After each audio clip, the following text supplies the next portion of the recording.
ano yung nangyayari sa'yo? Madami ko pong kati-kati po. Sa kamay? Opo, buong katawan po. Tapos, lalo na po pag tuwing gabi po. Lalo na pag? Pag sobrang gabi po. Pag tuwing gabi po, lagi po siyang sobrang kate. Paggabi? Opo. Saan banda yung mga kati-kati? Sa buong katawan o sa kamay lang? Sa buong katawan po, pati po sa may Paa, sa likod? Sa likod? Sa Katawan? likod po, wala naman po gaano. Ah, Kasi may lang po. Sa kamay, tapos sa paa. hmm. Okay, mga ilang ano na yan? Ilang araw na yung ganyan? Matagal na po. Mga 1 month na po. Oh, napacheck mo ba sa doktor yan? Hindi pa. Dati po, na-check up na po namin. Kaso, Ano sabi? ano naman daw po, madumi daw po yung dugo ko. Oh, sabi? Opo, tapos yun, pinaderma na rin po namin, niresetahan lang po ako ng sabon na sulfur para daw po mawala. Tapos yun, nawala naman po. Tapos ngayon, bumalik naman po. Tapos yung partner ko po ganun din. May kati-kati na rin po siya. Okay, sige. I-check natin kung merong spirit na may kinalaman dyan sa nangyayari sa'yo. Sige, in Jesus' mighty name. Sige, Nay. In Jesus' mighty name, by the power of the Holy Spirit, lahat ng espiritong may kinalaman sa kati-kati ni Jamaica ngayon, ay china-challenge ko ngayon. Power of God. Power of God in Jesus' name. Sino ka? Sige. Bakit ka nandyan? Sino ka? Ha? Sige, magsalita. Ikaw yung nagbigay ng kati-kati sa kanila? Ha? Bakit? Kinulam mo? Ha? Ha? Kinulam mo sila? Ha? Taga saan ka? Taga saan ka? Anong dahilan? Bakit mo kinulam? Sige, tanggalin mo. Tanggalin mo yung nilagay mo. Tanggalin mo yung nilagay mo sa kanila. Sige, tanggalin mo. Ay, ano to? Tanggalin mo, tanggalin mo. Lahat ng nilagay mo, tanggalin mo. Sige, tanggalin mo. Tanggalin mo. Sige, lahat, tanggalin mo. Sige, tanggalin mo lahat ng nilagay mo. Makukulam to. Sige, tanggalin mo lahat. Lahat, tanggalin mo. Sige, lahat. Tanggalin mo lahat. Tatanungin kita ngayon. Pag ikaw ay magsinungaling, masusunog ka sa apoy ng Diyos. May natira pa, wala na. Ha? May natira pa, wala na. O, tanggalin mo yan. Sabi ko sa iyo eh. Bakit mo ginawa yan? Ha? Sige, tanggalin mo lahat. Tanggalin mo lahat. Wala kang ititira dyan. Lahat.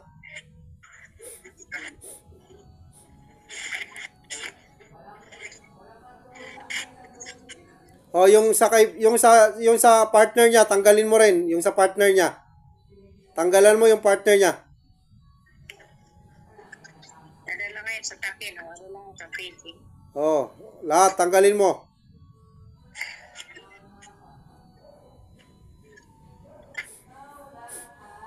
Sige, ubusin mo lahat. Tanggalin mo lahat.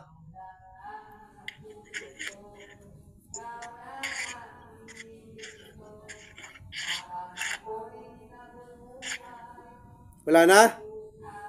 Wala na? Ha? Okay. May kasalanan sila sa'yo? Ha? Ha? Oy, bakit mo ginawa yan? Bakit mo ginawa? Ha? Ano pangalan mo? Ano? Ano? Ano pangalan mo? Ano pangalan mo? Ayun na. Merna? Rina. Rena? Babae. Ate? Nandiyan ka ate? Opo. Anong, kilala mo ba yan? Kung sino yan? Meron po akong kilalang ganun, pero hindi ko po alam na siya yun. Ano ba, bakit, ano ba yung Ano, kasalanan nyo sa kanya, sa babae na yan? Hindi ko po alam, wala naman po kasi hindi naman po din na yun lumalabas. Mahina na po, matanda na. Ah, matanda. O, sige. Anong pangalan niya, Rina? Anong matanda na siya kung bata pa. Nena po, Nena. Lena. Lena, anong kasalanan nila sa'yo, Lena? Nena po, Nena. Nena. Anong kasalanan nila sa'yo, Nena? Ha? Ha? Anong kasalanan nila sa'yo? O, sige, sabihin mo, anong dahilan mo? Sabihin mo, anong dahilan? Ha? Ano? Inggit. Okay, patatawarin ka namin, ha? Humingi ka ng tawad sa kanila. Sige, humingi ka ng tawad.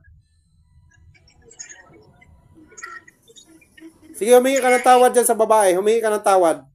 Yun, no, yung partner niya. Humingi ka ng tawad. Sa iba. Humingi ka ng tawad. Ayaw mo? Ayaw mo?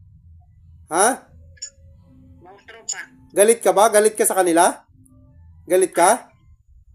Sige, humingi ka ng tawad sa kanila. Hingi ka na ng tawad. Lakasan mo. Hindi ko narinig. Ha? Ayusin mo. Ayusin mo.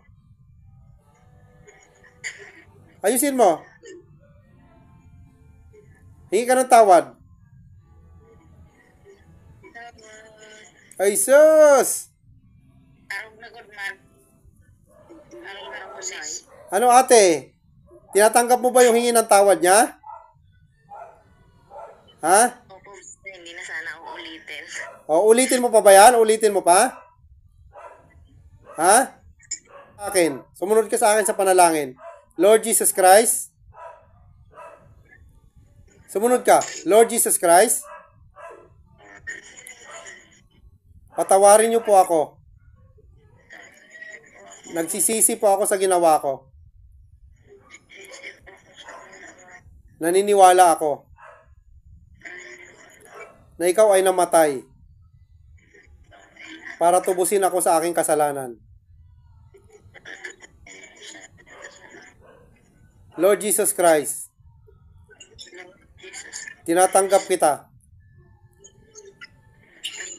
bilang aking Panginoon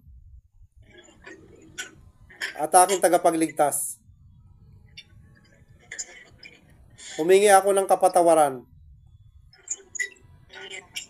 sa lahat ng aking nagawang kasalanan. Ano, kadami yung kasalanan mo, patatawarin ka. Lord Jesus Christ, patawarin mo ako sa aking nagawang kasalanan. At pinapatawad ko rin ang nagkasala sa akin. Lord Jesus Christ, itinatakwil ko na ang pangkukulam. Lahat ng kapangyarihan ko ay pinapawalang bisa ko. Sa ngalan ni Jesus. Sa ngalan ni Jesus. Amen. Lahat ng ritual ko ay pinapawalang bisa ko. Lahat ng orasyon ko ay pinapawalang bisa ko. Lahat ng altar ko ay sinusunog ko. Sa ngalan ni Jesus. O, wag mo na gagawin ulit yan, ha? Ipawakay yartal, ipawakay. O, sirain mo na yung altar mo. Sirain mo na. Sige, sirain mo. Sirain mo yung altar mo. Para hindi mo na magamit. Sige, sirain mo. Wasakin mo. Sige. Wasakin mo lahat. Sige, wasakin mo lahat. Sige. Sige, lahat yan. Sige. Sige, basagin mo lahat yan. Wasakin mo lahat. Sige, yung mga orasyon mo, tanggalin mo sa isipan mo at hindi mo na maaalala yan. Lahat ng orasyon mo, tinatanggal ko sa isipan mo at hindi mo na maaalala yan. Lahat ng kapangyarihan mo ay tinatanggal ko at hindi mo na magagamit yan. Pinapawalang bisa ko na lahat ng mga kapangyarihan mo. Sa ngalan ni Jesus. Sa ngalan ni Jesus. O, pinapatawad ka na nila. Pero wag mo na gagawin yan. Pag ginawa mo pa yan, alam mo na yung mangyayari sa'yo. Hindi kapag ginawa mo yan, hindi ka na makakabalik sa katawan mo. Gusto mo ba? Hindi ka na makabalik sa katawan mo? Gusto mo? Ha? Okay, patatawarin ka namin ngayon. Patatawarin ka ng Panginoong Hesukristo. Naniniwala ka ba sa Panginoong Hesukristo? Nananampalataya ka ba sa Kanya? Ha? Sabihin mo, Lord Jesus Christ. Sabihin mo, Lord Jesus Christ. Sabihin mo, Lord Jesus Christ. Ikaw na ang aking Diyos. Ikaw na ang aking Panginoon. Okay. Okay. Tinanggal mo na ba yung sa kanila, sakit nila? Tinanggal mo na? Sige, tanggalin mo lahat. May tinira ka pa ba? May natira pa ba? Wala na? O, sige, umalis ka na. Okay, 1, 2, 3, go!